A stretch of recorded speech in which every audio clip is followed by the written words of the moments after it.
Buenas noches, soy Carlos Matiz, soy el presidente de la Asociación Colombiana de Neumología, neumólogo de la Fundación Santa Fe y les doy esta bienvenida al webinar que vamos a realizar esta noche. El tema de esta noche es qué hemos aprendido del coronavirus. Para dicho tema tenemos varios expositores al lado mío, el doctor Jaime Castellanos, magíster en farmacología, PhD en bioquímica y biología molecular del virus, profesor nacional, director del Instituto de Virología de la Universidad del Bosque. Él nos va a hablar de la biología molecular del virus, sus implicaciones clínicas y las pruebas para su detección desde el laboratorio clínico. En segunda oportunidad va a hablar el doctor Franco Montúfar, internista, neumólogo, infectólogo, presidente del capítulo Occidental Norte, coordinador del Comité de Neumonía, profesor de neumología de la Universidad de Antioquia y profesor de infectología de la Universidad Pontificia Bolivariana. Y como cuarto expositor tenemos al doctor Carmelo Dueñas, internista, neumólogo y especialista en cuidado intensivo, profesor de la unidad de la Universidad de Cartagena y de la gestión salud, de la UCI Gestión Salud. Vamos a empezar con una breve introducción y vamos a hacer como una abrebocas de lo que realmente hemos aprendido con el coronavirus. Sabemos que este virus es un virus nuevo, que no teníamos el conocimiento previo y por esta razón creemos que es un tema sumamente importante. Vamos a hablar de qué hemos aprendido del coronavirus. El virus es un virus mortal, no es una simple gripa como decíamos anteriormente. Aprendimos qué es una pandemia, lo más importante, las medidas generales del tapabocas, del lavado de manos, del distanciamiento a más de 2 metros, la utilización del aislamiento como una de las medidas preventivas de mayor éxito, no solo a nivel familiar, a nivel personal, sino a nivel del país. El trabajo en equipo, el trabajo multidisciplinario es vital. Debemos aprender a trabajar en equipo, con el de urgencias, con el infectólogo, con el de cuidado intensivo, con las enfermeras, con las terapeutas respiratorias y con las del laboratorio. Esto nos permite identificar mejor al paciente, hacer una sospecha clínica, realizar un seguimiento a diario de los laboratorios, de la radiografía de tórax y si podemos realizar el TAC de tórax. Las pruebas fundamentales para el diagnóstico de la medición del virus son indispensables para hacer el diagnóstico, el seguimiento y posteriormente el aislamiento del paciente. Los tratamientos han sido controvertidos debido a la falta de la evidencia clínica de los estudios doble ciegos, randomizados, controlados, y ha sido muy importante el cambio en el concepto de la vida personal, familiar de cada uno de nosotros y inclusive el ejercicio de la profesión médica. Vemos cómo ha evolucionado esta pandemia en unos pocos meses. Vemos cómo el 81% de los casos en todos los países se sigue viendo que la mayor incidencia es de 15 a 62 años, con promedios entre 47 y 50 años. Los casos más severos, mayores de 70 años, los pacientes más críticos, el 5%, y de esos el 2.3 fallece. Vemos cómo han aumentado el número de casos en más de 2 millones de casos en este momento y nos preocupa en forma muy importante el bajo control de Estados Unidos, que va a ser un predictor de la severidad y de la transmisión del virus si no se toman medidas complementarias. Factores de riesgo y complicaciones. Vemos que los pacientes que más morbimortalidad tienen son los que tienen hipertensión, diabetes, enfermedades cardiovasculares, el EPOC en 6.3%, el cáncer en 5.6% y otros con falla renal. Pero ¿qué hemos aprendido a nivel de estos últimos meses? La presencia de arritmias relacionado o no con los medicamentos que estamos utilizando o propiamente por infección del virus y producir una inflamación del miocardio con una miocarditis, y últimamente los fenómenos vasculares trombóticos que se han visto a nivel cerebral, a nivel pulmonar y a nivel de piel. Es por eso que debemos encontrar una de las causas de mortalidad. ¿Qué es lo que está pasando? Hay una alteración en la parte inmune.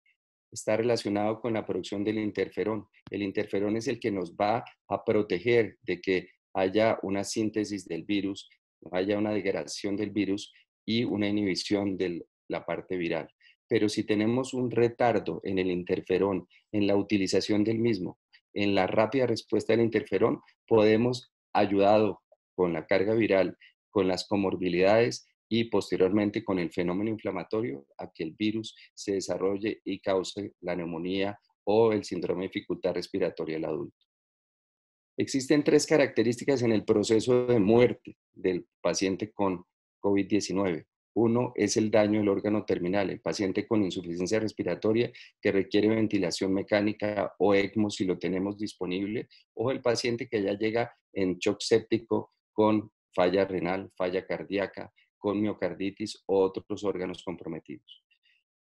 El otro punto importante en este manejo es definir el tipo de manejo que se le va a dar. Si a todos los pacientes, dependiendo la edad, la comorbilidad, vamos a definir que se les va a realizar todos los procesos para evitar su muerte, o si realmente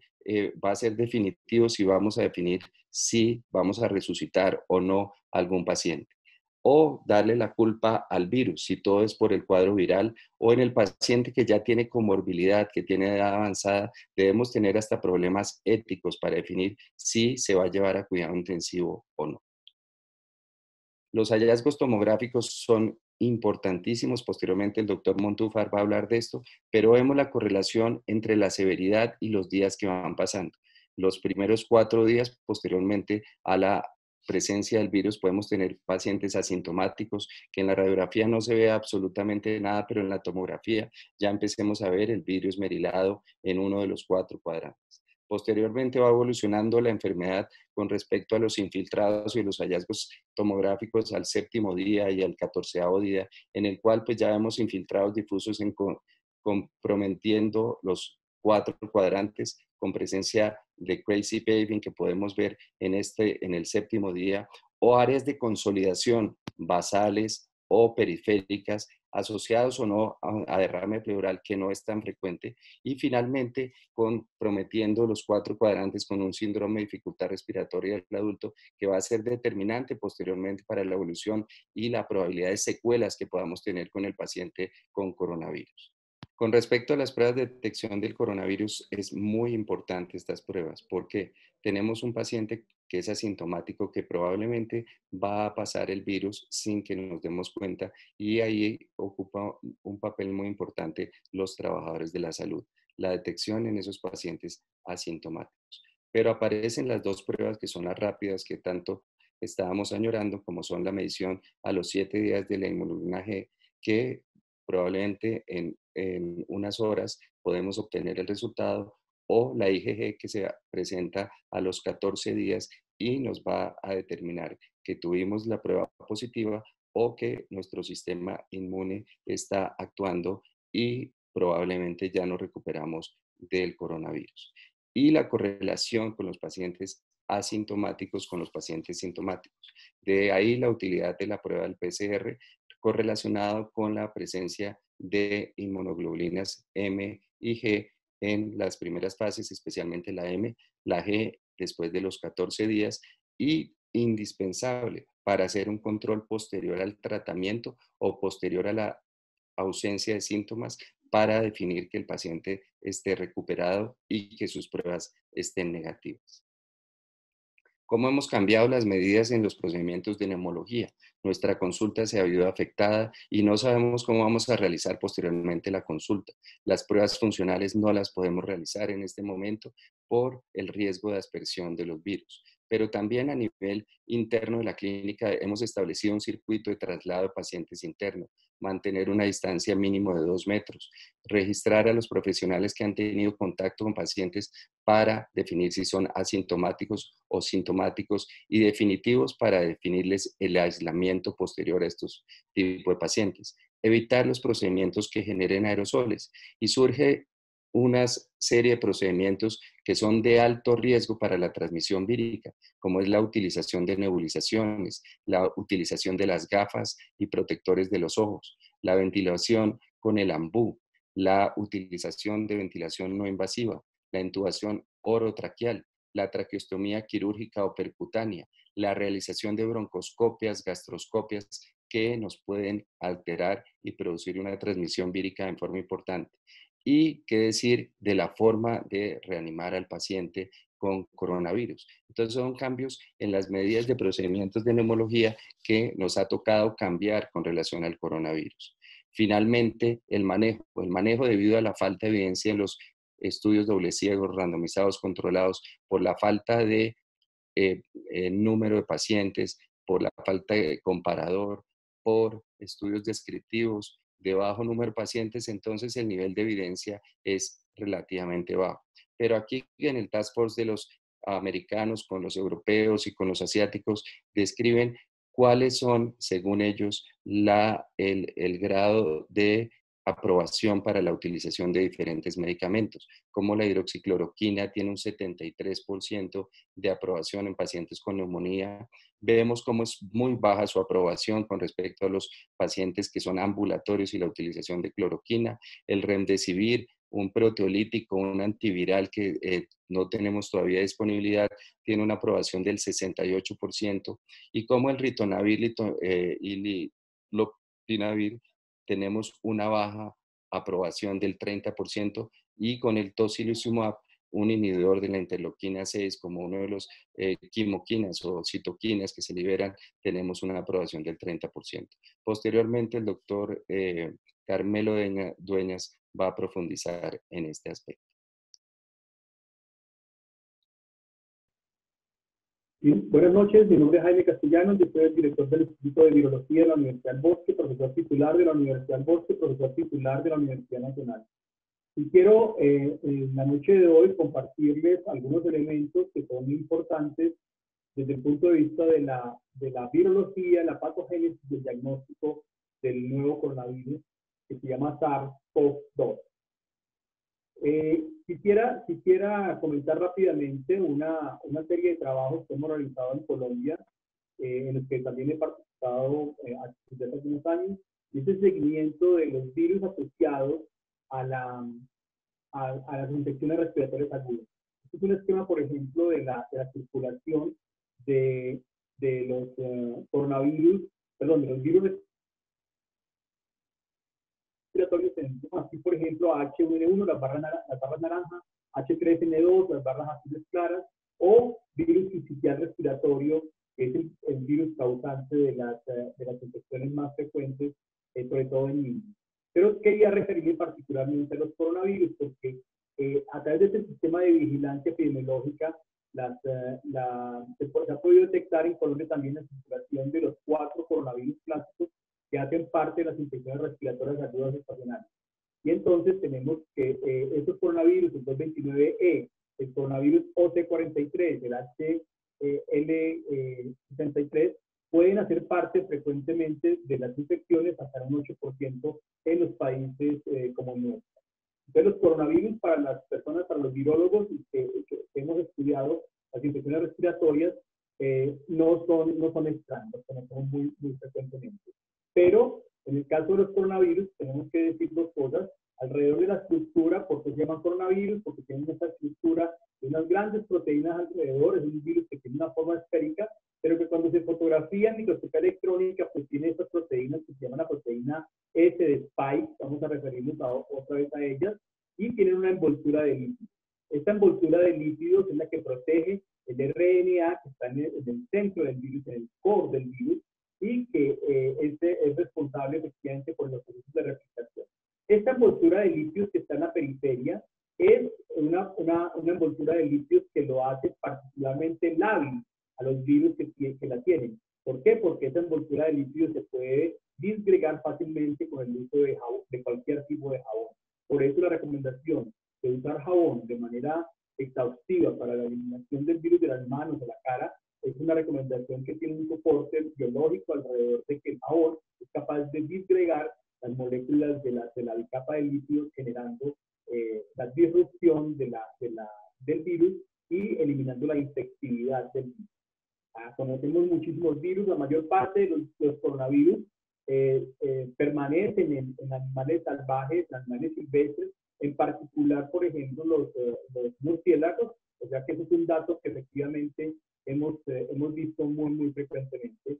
reportado en muchas publicaciones. Tenemos entonces que hay 4 coronavirus que son estacionales y que los conocemos desde hace 30, 40 años, pero más recientemente han aparecido 2 coronavirus que han causado gran preocupación porque han surgido desde la naturaleza. Decíamos que particularmente los murciélagos, estos murciélagos pueden infectar unos pequeños animales. Esto sucedió en el año 2002, 2013 en China, en la ciudad de Guangdong. Los murciélagos infectan a estos pequeños animales que son estas civetas, que son animales que tienen unas características especiales porque son animales de compañía en China, pero también son muy apetecidos por su carne. Entonces, los murciélagos infectaron estos animales y estos animales, por la convivencia y la cercanía con el humano, son capaces de adaptar los virus para que lleguen hasta el humano y el humano volverlo a adaptar para que ahora el humano sea capaz de generar infección en sus vecinos. Eso es claramente una zoonosis, ya la conocíamos en el 2003, con ese virus que se llama el SARS, coronavirus del 2003, ahora se llama SARS-CoV-1. Y volvió a ocurrir en el 2012 en Arabia Saudita cuando otra vez murciélagos infectaron y adaptaron un virus a camellos. Los camellos se infectaron y adaptaron el virus porque estos virus tienen, como son virus de RNA, tienen una gran capacidad de mutaciones, de introducir mutaciones durante sus ciclos replicativos, de tal manera que estos camellos generan cambios genéticos que hacen que el virus se adapte a infectar humanos, particularmente a los jinetes de los camellos, pero también a turistas que estaban viajando en esos días a montar en camello o a hacer paseos en camello, y esos jinetes o turistas adaptaron nuevamente el virus para generar infecciones humanas. Entonces, este ciclo de replicación y de adaptaciones de virus de RNA lo conocemos muy bien entre los expertos en virología. Y más recientemente, en diciembre del 2009, 2019, perdón, cuando se detectó entonces la aparición de una neumonía por un virus completamente desconocido, significó efectivamente, hoy sabemos que el nuevo coronavirus, su animal originario, otra vez son los murciélagos que infectaron un mamífero intermediario que son estos pangolinos, que tienen, es la hipótesis más plausible que hay alrededor del origen de los pangolines, del nuevo coronavirus. Infectaron a este animal es muy apetecido por su carne, su parecido a armadillos y por sus escamas que son utilizadas en medicina tradicional china. Y entonces el pangolín es capaz de, otra vez, de adaptar y readaptar el nuevo coronavirus hasta que los cambios genéticos son suficientes para generar una infección productiva y activa en humanos, y el humano otra vez, los primeros humanos son capaces de generar mutaciones que ahora permiten la infección a nuevos humanos. Este es el origen clásico. La evidencia nos dice efectivamente, esto es qué tan cercano, un artículo publicado en enero del 2020, en el que nos dice la línea azul, por ejemplo, qué tan cercano es el coronavirus chino nuevo a los coronavirus de murciélagos, que es el porcentaje de homología que se muestra en la línea azul. Pero en la línea naranja que se ve más arriba nos dice qué tan parecido es el coronavirus de Wuhan al coronavirus que fue identificado en una serie de casos de pangolines que murieron por neumonía al sur de China. Entonces es casi idéntico, es 99% idéntico, por eso la hipótesis nos plantea que efectivamente es exactamente probable que ese sea el mamífero intermediario entre los murciélagos y los humanos. En esta imagen quiero mostrarles el RNA del virus porque quiero hacer énfasis en que cuando el virus entra en una célula y se reproduce, genera una gran proteína. Como es un virus de RNA, el RNA del virus es capaz inmediatamente de producir una gran proteína que tiene que ser partida en fragmentos para que funcione y para que se replique el virus. ¿Quién fragmenta esa gran proteína del virus? Unas proteasas, unas proteinasas que el virus codifica, que el virus lleva. Y entonces esas proteasas deben cortar al virus, a las proteínas del virus, perdón, para que el virus se pueda ensamblar y ser productiva la infección. Por eso el hecho de que haya proteasas virales que se encarguen del fraccionamiento de las proteínas durante el proceso de replicación viral, es lo que soporta el hecho de que se esté usando en algunos casos inhibidores de proteasas que se usan en HIV como ritonavir, de tal manera que al inhibir las proteinasas se evita el fraccionamiento de las proteínas virales y se evita el ensamblaje. Por eso hay alguna esperanza efectivamente de que en algunos casos el ritonavir y el lopinavir pueda ser utilizado, aunque los estudios más recientes nos dicen que es un efecto tangencial que no es tan evidente cuando se hace un tratamiento con estos fármacos antirretrovirales para el coronavirus. Esta es una evidencia que me gusta muchísimo presentar desde el punto de vista de la biología, porque es la evidencia directa de que el virus SARS-CoV-2, que es como se llama nuestro virus recientemente descubierto y está generando la pandemia, es un virus que utiliza una enzima que está en la superficie de las células que se llama la enzima convertidora de angiotensina, que ustedes conocen muy bien. Esto es un ejemplo, por ejemplo, de una célula que no tiene la enzima convertidora de angiotensina. En el laboratorio se puede poner el gen que codifica para esa enzima y entonces en el laboratorio se puede poner la enzima convertidora del ratón o la enzima convertidora de las civetas o la enzima convertidora de los humanos o de los murciélagos o de los cerdos y después poner el virus. Las células que no tienen la enzima convertidora no se infectan. Cuando se les pone el gen, ahora sí se infectan y entonces se ven células infectadas, que estamos verificando en estas células marcadas de color verde, donde aparece el virus infectando en las células que ya tienen la enzima convertidora o a diferencia de las células que antes no la tenían. Este es un experimento clásico de biología celular y molecular que se hace en los laboratorios.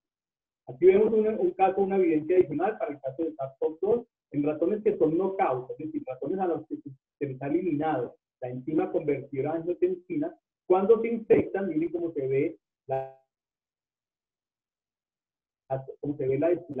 el parénquima pulmonar cuando un animal es infectado, en este caso los ratones, pero cuando al ratón se le elimina el gen que codifica para la enzima convertidora de angiotensina, el animal no se infecta y el pulmón no se destruye. Esta es la evidencia directa, en vivo también, de que esta enzima puede ser importante para ellos. Esta es otra imagen en la que vemos efectivamente que la proteína del virus y coronavirus puede unirse de manera específica al epitelio bronquial o como se ve aquí, lo que se ve en café, este es el epitelio bronquial, y cómo la proteína del virus se puede unir de manera eficiente a los epitelios o inclusive a los neumocitos. Entonces, generando efectivamente la entrada, la replicación del virus y la muerte celular en los tejidos, en las células de los epitelios del pulmón. Esta es una imagen de un paciente fallecido por el nuevo coronavirus, en la que se ven la formación de grandes acumulados celulares en el parénquima pulmonar, sin sitios celulares multinucleados, con una evidencia de un gran daño citopático directo por el virus, un daño alveolar difuso con exudados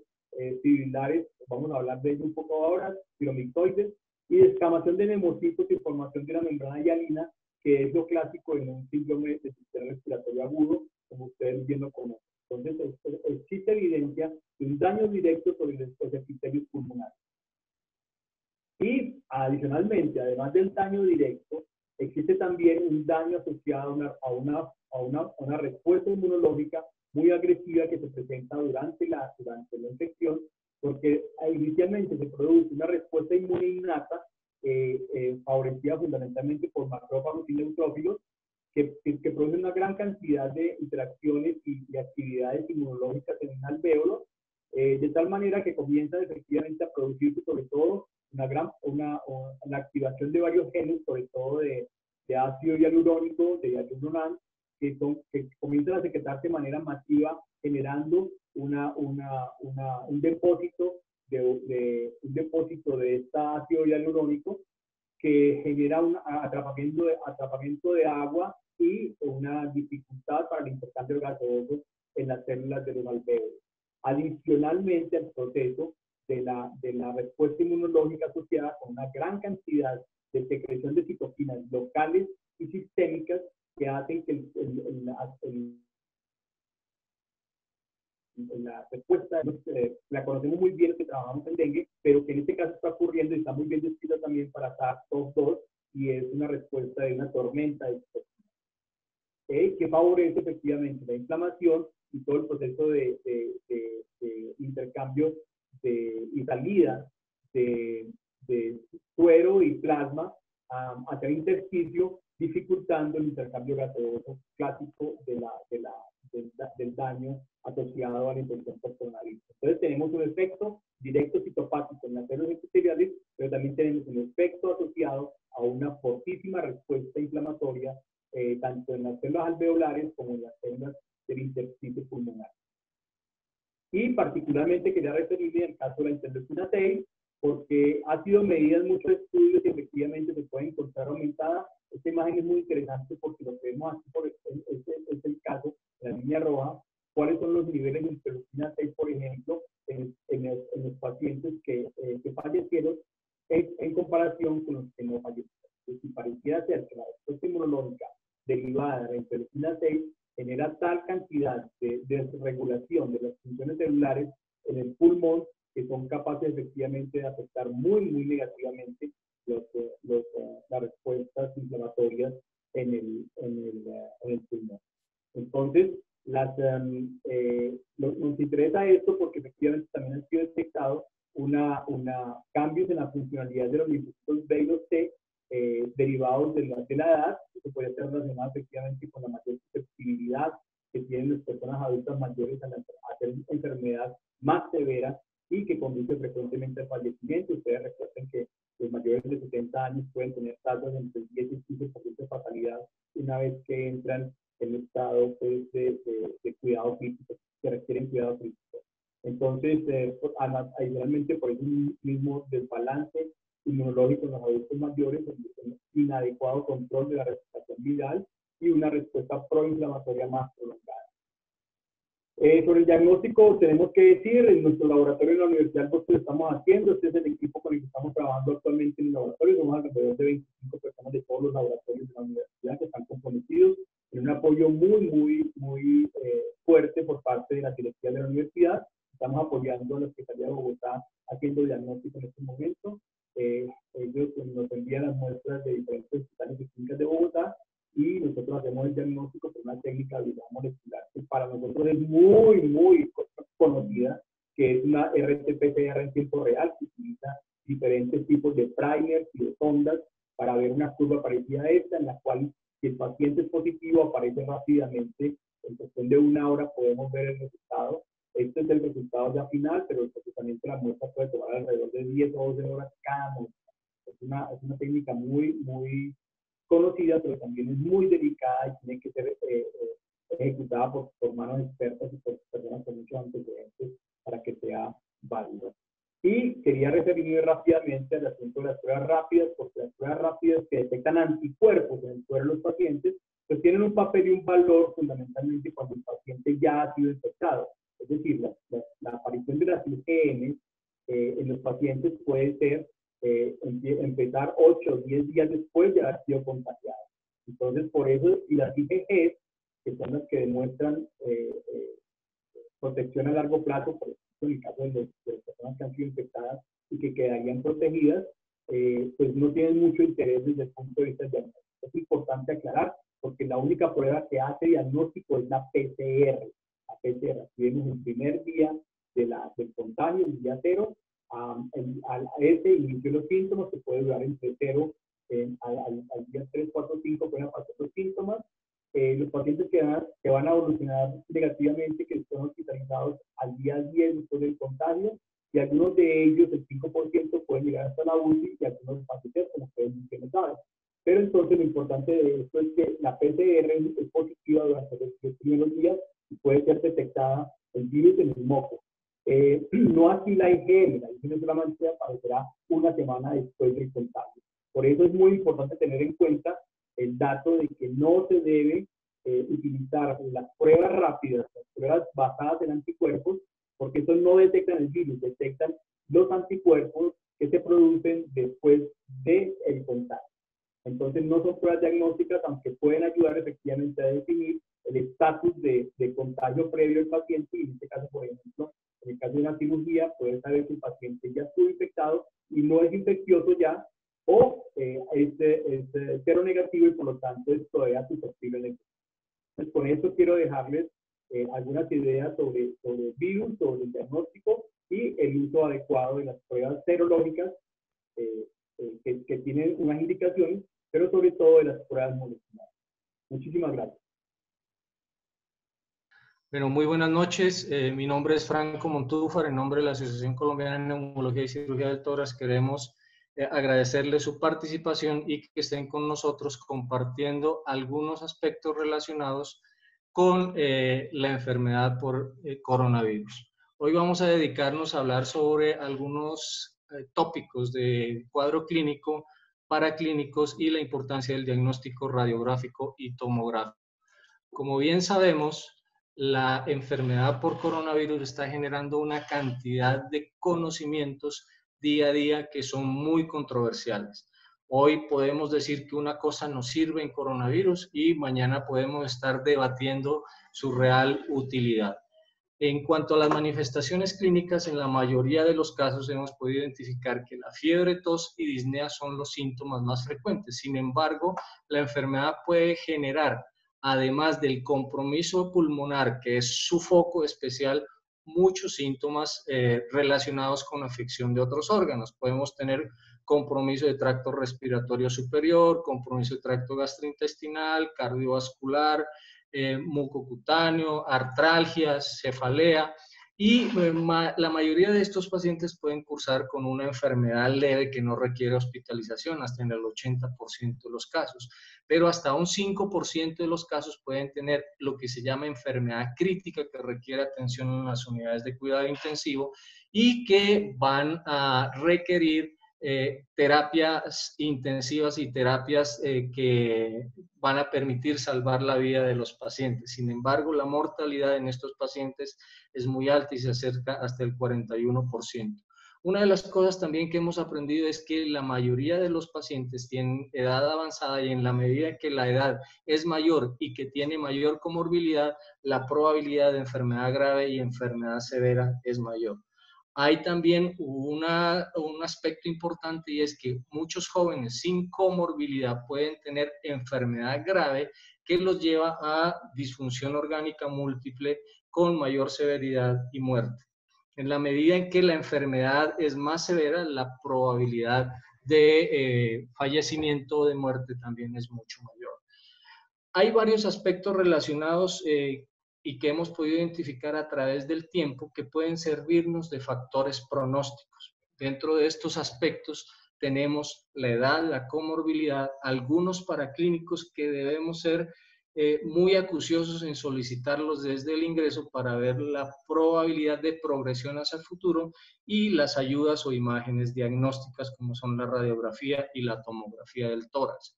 Una de las cosas también importantes a recalcar es que la presencia de al menos una comorbilidad puede generar que el paciente pueda desarrollar una enfermedad de mayor severidad. Dentro de los factores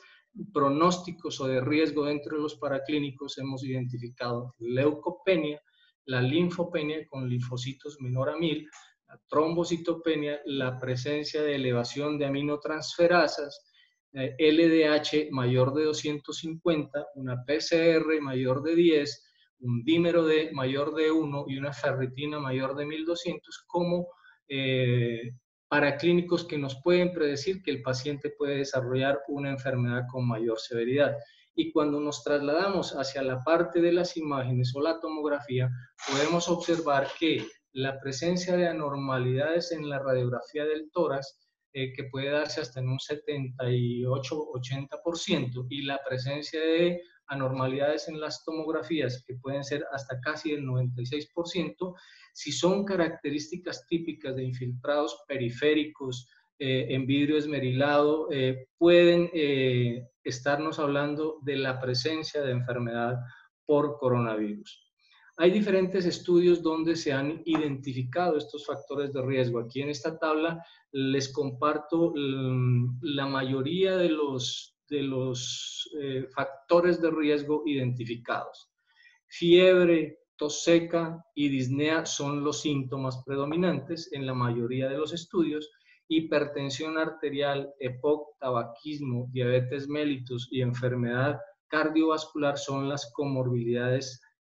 más relevantes en la mayoría también de los estudios. Y algunas características tomográficas como son la presencia de vidrio esmerilado periférico y el patrón en empedrado nos pueden ayudar a predecir que son cuadros típicos de enfermedad por coronavirus. A raíz de toda esta sintomatología y de estos hallazgos radiográficos se han tratado de establecer escalas de predicción para severidad y mortalidad. El CUR-65, si bien lo estamos usando en la mayoría de los pacientes, pareciera no tener una escala de predicción muy adecuada en relación con mortalidad o con morbilidad o progresión de la enfermedad. Hay otras escalas como el MUL-BSTA, en el cual se tiene en cuenta el compromiso multilobar, la presencia de linfopenia, la presencia de infección bacteriana, tabaquismo, presión arterial y edad como factores pronósticos. En el artículo publicado también en Clinical Infectious Disease se habla de otro score que se llama el COL score, en el cual se tiene en cuenta la presencia de comorbilidad, edad, linfopenia y LDH como factores pronósticos que se han determinado en los análisis multivariados. Y en el estudio publicado en Lancet, el SOFA mayor de 2 o el quiz SOFA mayor de 1 también han logrado identificar que los pacientes pueden tener mayor riesgo de enfermedad severa o crítica y de mortalidad.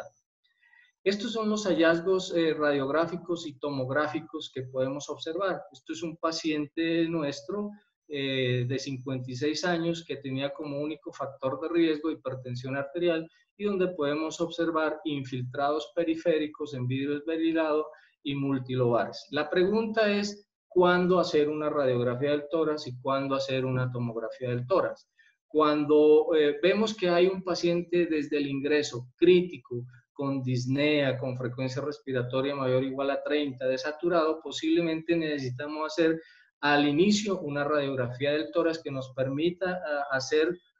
como un tamizaje, unos hallazgos iniciales. Pero posteriormente la sensibilidad y especificidad de la tomografía del tórax en cuanto a sus hallazgos es de gran importancia y relevancia. ¿Cuándo hacer una tomografía del tórax? También cuando tenemos síntomas en ausencia de hallazgos radiográficos o cuando tenemos pacientes hospitalizados con cuadros severos o cuadros críticos, cuando queremos establecer diagnósticos diferenciales o cuando queremos establecer complicaciones en el seguimiento de los pacientes. Hasta un 20% de los casos no podemos identificar hallazgos en la radiografía de tórax y la tomografía del tórax puede tener hallazgos hasta en el 96% de los casos. ¿Qué tipo de hallazgos nosotros podemos tener en las tomografías y que son los patrones que se han descrito como clásicos, indeterminados, atípicos y patrón de no neumonía? El clásico es el vidrio esmerilado periférico con patrón de empedrado, el indeterminado es el vidrio esmerilado difuso, no periférico o unilateral, el atípico son los hallazgos de consolidación, nódulos, cavernas, que no son característicos de la enfermedad por coronavirus, y el otro patrón que se ha descrito como no neumonía, que son opacidades lineales.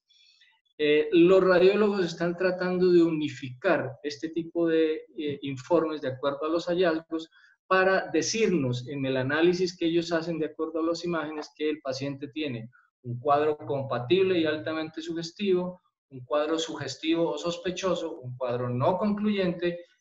un cuadro no sugestivo y en el cual entran a jugar diagnósticos diferenciales alternativos o el patrón radiográfico normal. Todas estas características que han permitido poder establecer una clasificación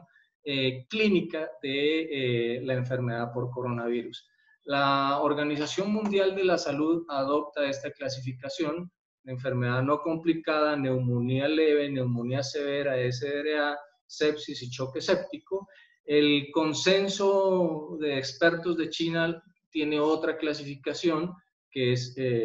enfermedad leve, enfermedad moderada, enfermedad severa y enfermedad crítica. Y esta es una propuesta que yo traigo a consideración, y es que dentro de las formas que no cursan con neumonía, porque las formas moderadas, severas o críticas, o la neumonía leve, neumonía severa y SDRA,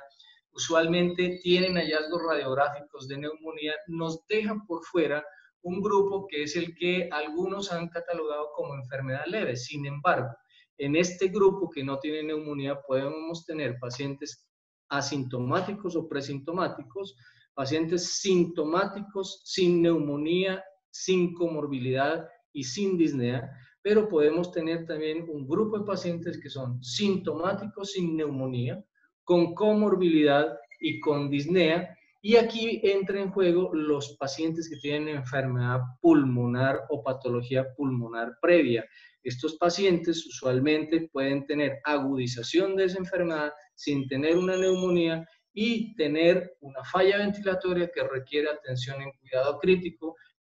posiblemente cambiando ese paradigma y volviéndose a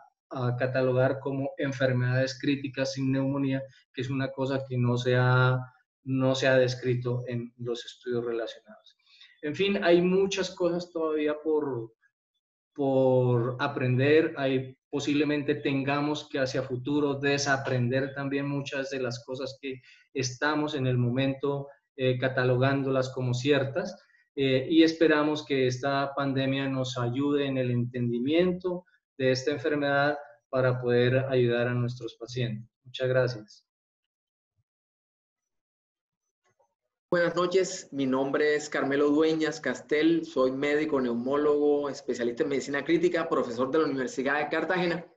y en los próximos minutos quiero compartir a ustedes algunos aspectos sobre el manejo y el abordaje terapéutico de los pacientes en la unidad de cuidado intensivo con esta patología COVID-19. Lo que vamos a desarrollar lo vemos allí: el oxígeno, el abordaje sobre cánula de alto flujo, la no invasiva, la intubación y algunos aspectos sobre ventilación mecánica e intervenciones farmacológicas que vamos a tener en nuestro paciente. Obviamente, la mayoría de nuestros pacientes van a presentarse con dificultad respiratoria, hipoxemia, y las recomendaciones de las guías nos abordan que la meta terapéutica en este sentido no debe ser mayor de saturaciones de 96% de oxígeno, y con base en ello debemos establecer las intervenciones de aporte de oxígeno a nuestro paciente, sobre todo si tiene el desarrollo de un SBRA.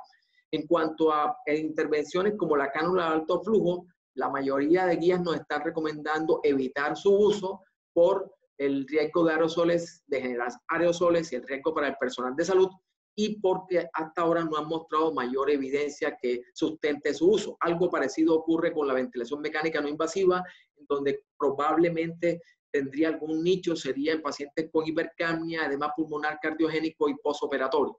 Pero en general, la recomendación es evitar el uso de estas dos estrategias. Y esto tiene mucho que ver con algunas recomendaciones que han surgido en las últimas semanas, en el sentido que la respiración espontánea podría provocar un incremento de la presión inspiratoria transpulmonar y un aumento de la lesión pulmonar autoinducida. Y esto iría de la mano con la necesidad de intubar nuestro paciente crítico si vamos a evitar las dos intervenciones que mencioné. Antes de intubarlo debemos considerar lo que estamos observando, esto es las situaciones que aumentan la generación de aerosol y que pueden favorecer el riesgo de complicaciones o de adquirir la infección para el personal de salud. Por esto, estas intervenciones deben ser manejadas con mucho cuidado, y algunas habría que evitarlas por el aumento de la generación de aerosoles. De la mano con esto, debemos siempre considerar el uso de succión cerrada, que es una alta recomendación, evitar las nebulizaciones y usar más que todo inhaladores de dosis medida cuando es necesario, evitar la broncoscopia y en lo posible evitar la desconexión del circuito. Enfrentados al paciente que vamos a tener que intubar, la mayoría de veces la pregunta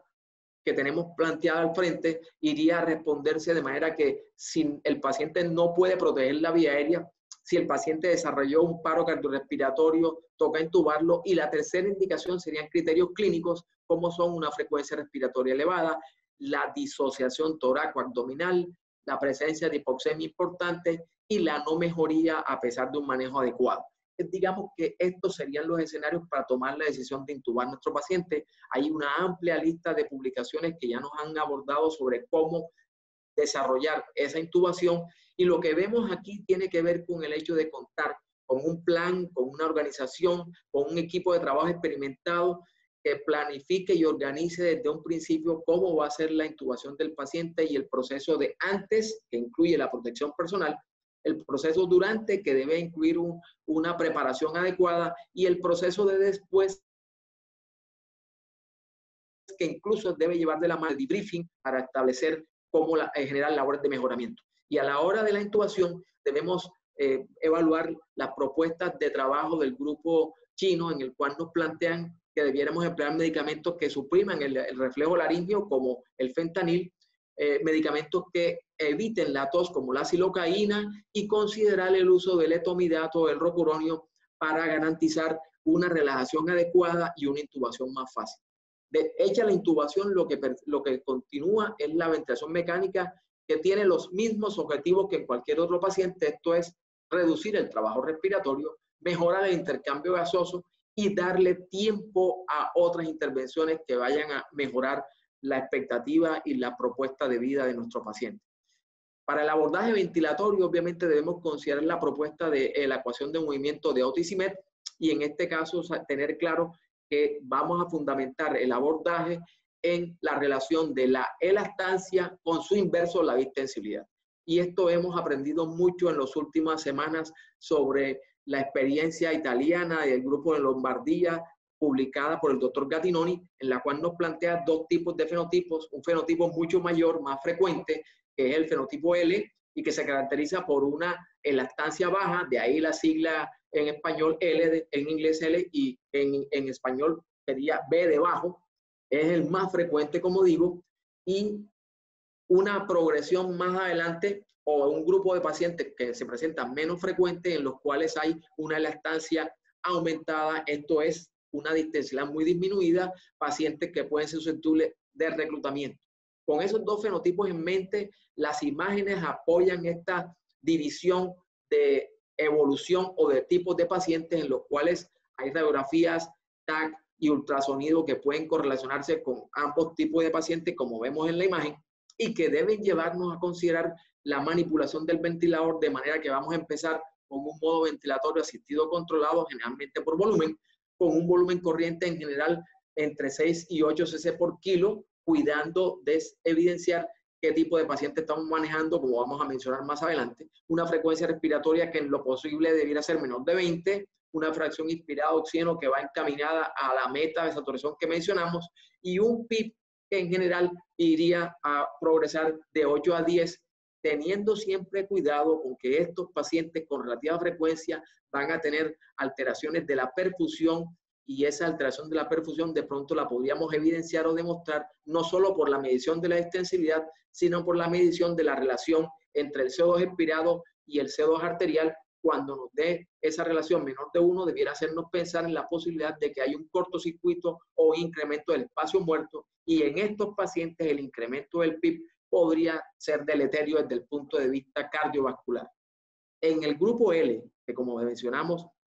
es un grupo importante que se va a caracterizar por una elactancia disminuida, esto es una extensibilidad elevada, ese grupo de pacientes, sobre todo cuando tienen hipercapnia, podría ser manejado con volúmenes corrientes más altos, cercanos a 8 cc por kilo. En todo caso, es fundamental el monitoreo respiratorio, y en ese monitoreo, publicaciones como esta que nos dejan de la mano todas las presiones que debiéramos considerar y monitorizar, son fundamentales. Contar con una presión pico menor de 35, una presión meseta menor de 30 y una presión de conducción menor de 15. Y para la manipulación de PIB, lo más recomendable, y traigo a cuento aquí la diapositiva del Consenso Colombiano de SRA, desarrollada por la Asociación Colombiana de Neumología y la de Cuidado Intensivo, en el cual nos muestra que la mayoría de evidencia sustenta el hecho que el PIB debiéramos ajustarlo con base en la tabla de FIBO-PIB publicada por el estudio ARMA hace unos 20 años. Independientemente del fenotipo que tenga nuestro paciente, sea un fenotipo A o un fenotipo B, esto es un fenotipo H o un fenotipo L, Ambos tipos de pacientes se benefician de la posición prona por diferentes mecanismos, pero ambos van a mejorar la oxigenación en este caso. Fundamental, medir la extensibilidad, con base en la extensibilidad, definir qué fenotipo de paciente tenemos y con base en ello evaluar la posición prona y el uso de intervenciones. Quiero resumirles aquí lo que tenemos de evidencia hasta el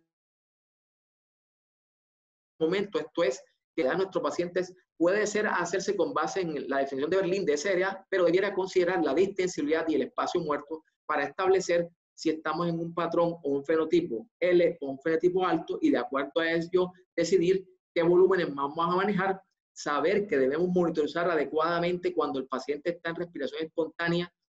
la presión transpulmonar, y si no contamos con ello, las variaciones de la PVC o la P01 cuando el paciente está intubado, o la mecánica respiratoria cuando no lo está,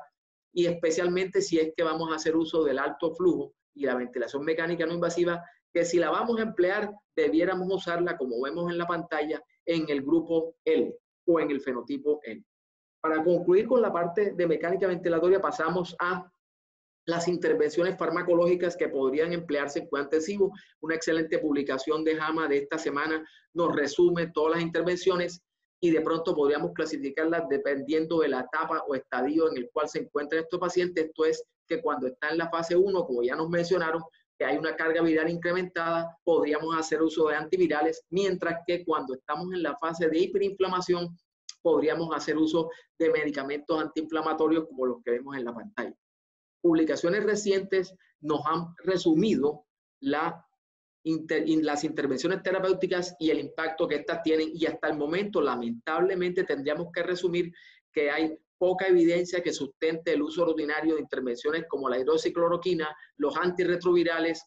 las medidas como los corticoides o el impacto que podría tener drogas como el remdesivir y algunos otros medicamentos que están en investigación. Esto podría terminar aquí para dejarlo para saber los otros ponentes qué opinan sobre las intervenciones farmacológicas que podemos desarrollar en nuestros pacientes. Quiero terminar con esta diapositiva en el hecho de que estamos construyendo experiencia y evidencia, y que a pesar de la profusa literatura que hemos recibido en los últimos meses, todavía no está clara algunas cosas sobre esta pandemia, y por tanto debemos tener en mente siempre, cuando vamos a tomar decisiones terapéuticas en nuestros pacientes o decisiones éticas, considerar juntas médicas y evaluar claramente el riesgo, costo-beneficio de cada intervención que desarrollemos. Muchas gracias.